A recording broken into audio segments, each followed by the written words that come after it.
દેશની 62% યુવા વસ્તીને ધ્યાનમાં રાખી કેન્દ્ર સરકાર લોકસભા અને વિધાનસભા ચૂંટણીમાં ઉમેદવારની વયમર્યાદા ઘટાડવાનું વિચારી રહી છે। ઘણા રાજકીય પક્ષો તેની તરફેણમાં છે। આ પક્ષો દલીલ કરી રહ્યા છે કે જો મહાનગરપાલિકા પરિષદની ચૂંટણી લડવા માટેની વયમર્યાદા 21 વર્ષની છે તો વિધાનસભા લોકસભા માટે આ વયમર્યાદા 25 વર્ષની કેમ રાખવામાં આવી છે। જો 18 વર્ષની ઉંમરે યુવાનો મતદાન કરીને સરકારને પસંદ કરી શકે છે તો તેઓ સરકારમાં કેમ જોડાઈ શકતા નથી। RLD, MIM, YSRCP, RJD, BJD, Uddhav જૂથની શિવસેના સહિત કેટલાક પક્ષો વયમર્યાદા ઘટાડવાની તરફેણમાં છે। ભાજપ અને કોંગ્રેસના ઘણા સાંસદો પણ ઈચ્છે છે કે વયમર્યાદા ઘટાડવાનો સમય આવી ગયો છે। સૂત્રોનું કહેવું છે કે કેન્દ્ર સરકારે આ અંગે ગંભીરતાથી વિચાર મંથન શરૂ કરી દીધું છે। ભારત યુવા દેશ છે, પરંતુ સરકારનું માનવું છે કે 2030 પછી દેશના લોકોની સરેરાશ ઉંમર વધવા લાગશે। તેથી જ આગામી 7-8 વર્ષ એવા છે કે વધુને વધુ યુવાનોને લોકપ્રતિનિધિ તરીકે સંસદ કે વિધાનસભામાં પહોંચવાની તક મળી શકે। આથી આ મુદ્દે જલ્દી નિર્ણય લેવાય તે જરૂરી છે।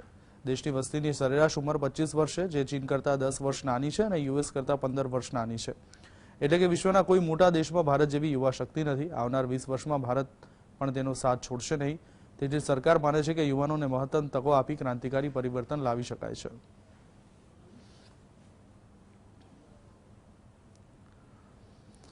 માત્ર ચૂંટણી પંચે જ રાજકીય પક્ષોની આંતરિક ચૂંટણી અને કામ કરવાની પદ્ધતિ પર નજર રાખવી જોઈએ। કોંગ્રેસ સાંસદ મનીષ તિવારીએ લોકસભામાં બિલ રજૂ કરી આ માંગ ઉઠાવી છે। તેમણે રાજકીય પક્ષોની આંતરિક કામગીરી અને પારદર્શિતાના અભાવનો પણ ઉલ્લેખ કર્યો છે। તેમણે ચૂંટણી પંચમાં મુખ્ય ચૂંટણી પંચની નિમણૂક પ્રક્રિયામાં ફેરફારની માંગ કરી છે। તિવારીએ લોકસભામાં બિલ રજૂ કર્યું અને તેને બંધારણ સંશોધન અધિનિયમ 2022 ગણાવ્યું। તેમણે કહ્યું કે ભારતમાં લોકતાંત્રિક મોડલના કામમાં ગંભીર નબળાઈ છે અને આ રાજકીય પક્ષોની કામ કરવાની રીત છે, જે લોકશાહીને મજબૂત બનાવે છે। મોટી સંખ્યામાં રાજકીય પક્ષોની આંતરિક કામગીરી અને માળખું પારદર્શક નથી। તેમની કામ કરવાની રીતને પારદર્શક, જવાબદાર અને નિયમો હેઠળ બનાવવાની જરૂર છે। તેમણે આ બિલને લોકતાંત્રિક સુધારાનો બીજો તબક્કો ગણાવ્યો। કોંગ્રેસ સાંસદે માંગ કરી છે કે ચૂંટણી પંચ તમામ રજિસ્ટર પક્ષોની કામગીરી પર નજર રાખે।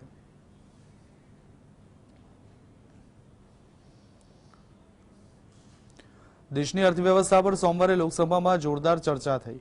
વિપક્ષે ડોલર સામે રૂપિયાની કિંમતમાં ઘટાડાને લઈ સવાલ ઉઠાવ્યા। તેના પર નાણામંત્રીએ કહ્યું કે સંસદમાં કેટલાક લોકો દેશની વધતી અર્થવ્યવસ્થાથી ઈર્ષા કરે છે। ભારત સૌથી ઝડપથી વિકસતું અર્થતંત્ર છે, પરંતુ વિપક્ષને તેનાથી સમસ્યા છે। કોંગ્રેસના સાંસદ રેવનાથ રેડ્ડીએ પ્રશ્નકાળ દરમિયાન કહ્યું કે કેન્દ્રને માત્ર સરકાર બચાવવાની ચિંતા છે। રૂપિયો સતત ઘટી રહ્યો છે, તેની કોઈ ચિંતા નથી। કોંગ્રેસ સરકારમાં જ્યારે ડોલર સામે રૂપિયો 66 હતો, ત્યારે ભાજપ કહેતો હતો કે રૂપિયો આઈસીયુમાં ગયો। હું નાણામંત્રીને પૂછવા માંગુ છું કે શું પૈસો વસૂલવા અને તેને ઘરે પાછા લાવવાની કોઈ યોજના છે? જેના પર નાણામંત્રી નિર્મલા સીતારામને જવાબ આપ્યો કે કોંગ્રેસના સમયમાં માત્ર રૂપિયો જ નહીં, પરંતુ સમગ્ર અર્થવ્યવસ્થા આઈસીયુમાં હતી। કોરોના મહામારી અને રશિયા-યુક્રેન યુદ્ધ છતાં ભારતની અર્થવ્યવસ્થા આજે વધી રહી છે, જેના કારણે સંસદમાં બેઠેલા કેટલાક લોકોને ઈર્ષા થઈ રહી છે અને તેઓ નારાજ થઈ રહ્યા છે। દેશની વધતી અર્થવ્યવસ્થા પર ગર્વ હોવો જોઈએ, તેની મજાક ન ઉડાવવી જોઈએ। आज के तारीख में according to our finance minister reply 83 rupees 20 पैसा। आईसीयू से 2 रास्ते हैं सर। एक रास्ता ठीक होकर घर पर आना, दूसरे रास्ता मर्चरी को जाना। तो ये 83 रुपीज 20 पैसा अगर रुपए का वैल्यू था डॉलर के, तो हम सीधा सीधा मर्चरी में चला जा रहा है। इसीलिए मैं ये पूछना चाह रहा हूं हमारे फाइनेंस मिनिस्टर से, अगर आईसीयू से घर लाने के लिए कोई एक्शन प्लान है क्या? पूरे इकोनॉमी सिर्फ डॉलर, सिर्फ रुपी नहीं, पूरे इकोनॉमी तब आईसीयू में थी।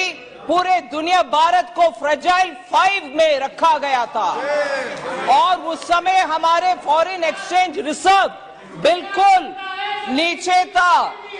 बहुत सारे लोगों को इसमें दिक्कत है सर। आज पैंडेमिक हो, उसके बाद भी रशिया यूक्रेन वॉर हो, उसके बाद भी हमारे इकोनॉमी फास्टेस्ट ग्रोइंग इकोनॉमी है। और मैं आज भी कह रही हूं रुपया के विषय कितने लोग को अंदर से ऐसे जलन हो रही है। સંસદમાં હાલ શિયાળુ સત્ર ચાલી રહ્યું છે। તે દરમિયાન ભારતીય જનતા પાર્ટીના સાંસદ અને બિહારના પૂર્વ નાયબ મુખ્યમંત્રી સુશીલ મોદીએ રૂપિયા 2000ની ચલણી નોટને નાબૂદ કરવાની વાત કરી હતી। તેમણે 2000ની નોટને કાળું નાણું અને સંગ્રહખોરીનું મૂળ ગણાવ્યું। રાજ્યસભામાં જાહેરના મહત્વ મુદ્દાઓ પર ચર્ચા દરમિયાન ભાજપના સાંસદ સુશીલ મોદીએ કહ્યું કે જો કાળું નાણું રોકવું હોય તો 2000 રૂપિયાની નોટને બંધ કરવી જોઈએ। 8 નવેમ્બર 2016ના રોજ જ્યારે વડાપ્રધાન નરેન્દ્ર મોદીએ ₹500 અને 1000ની ચલણી નોટોને અમાન્ય જાહેર કરી હતી, નોટબંધી પછી તરત જ ₹500ની નવી નોટો સાથે ₹2000ની નોટ પણ બહાર પાડવામાં આવી હતી। સત્તાવાર માહિતી અનુસાર થોડા વર્ષો પછી ભારતીય રિઝર્વ બેંકે 2000 રૂપિયાની નવી નોટ છાપવાનું બંધ કરી દીધું છે, જો કે તે હજુ પણ સત્તાવાર ચલણ જ છે। બીજેપી સાંસદ સુશીલ મોદીએ કહ્યું કે હવે ₹2000ની નોટને ચલણનું કોઈ મહત્વ નથી। હું ભારત સરકારને વિનંતી કરું છું કે ₹2000ની નોટ તબક્કાવાર રીતે પાછી ખેંચી લેવામાં આવે। से गुलाबी रंग का जो 2000 रुपए का नोट है उसका दर्शन दुर्लभ हो गया है। एटीएम से नहीं निकल रहा है। अफवाह है कि अब यह लीगल टेंडर नहीं रहा। सरकार को इसके बारे में स्थिति स्पष्ट करनी चाहिए। सती महोदय, जब नोटबंदी हुई थी उस समय 500 और 1000 के नोट को तेजी से बदलने के लिए, रीमॉनिटाइज करने के लिए 2000 के नोट के प्रचलन को प्रारंभ किया गया था। पिछले 3 वर्षों से आरबीआई ने इसकी प्रिंटिंग बंद कर दी है और बड़ी संख्या में नकली नोट 2000 के और जब्त किए जा रहे हैं। सती महोदय, बड़े पैमाने पर लोगों ने 2000 के नोट की होर्डिंग कर रखी है और कि यह केवल अवैध व्यापार में इसका इस्तेमाल हो रहा है। कुछ जगह पर यह ब्लैक में मिल रहा है, प्रीमियम पर बिक रहा है और drug, money laundering, crime, terror funding जैसे अपराध में कैश का बड़े पैमाने पर इस्तेमाल होता है और वहां इस 2000 रुपए की नोट का धड़ल्ले से इस्तेमाल हो रहा है।